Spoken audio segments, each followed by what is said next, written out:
Un 27 de desembre, després de tantes festes, caminava pels carrers silenciosos on els llums de Nadal ja s'havien apagat i els somriures s'havien refredat.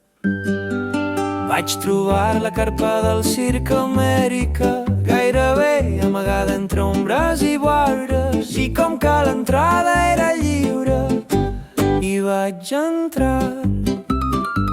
El vent xiuxiuejava entre les costelles de l'ona I dins la solitud d'un dia oblidat. les llums es Van apagar, un sol focus va tremolar sobre la pista i un presentador aparegut de no sé on va començar a cantar.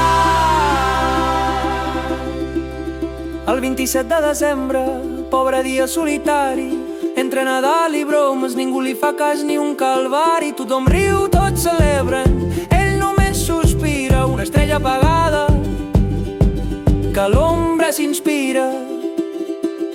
Però escolteu bé, fa molts anys en un vaixell un tal Darwin marxava amb ulls brillants com un cel.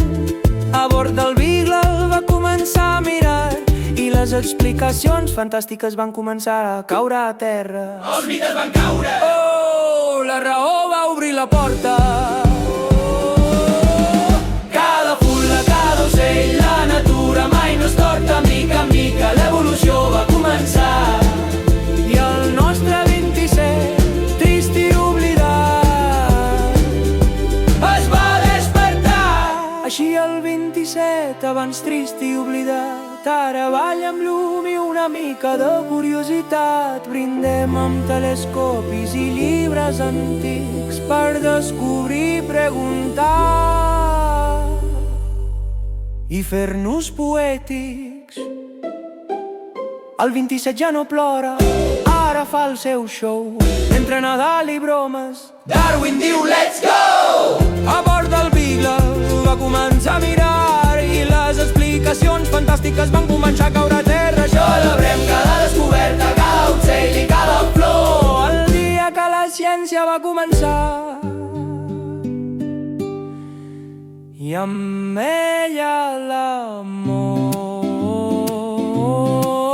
El 27 ja no és trist, ara té la seva veu. Entre Nadal i bromes, ara també som nosaltres també.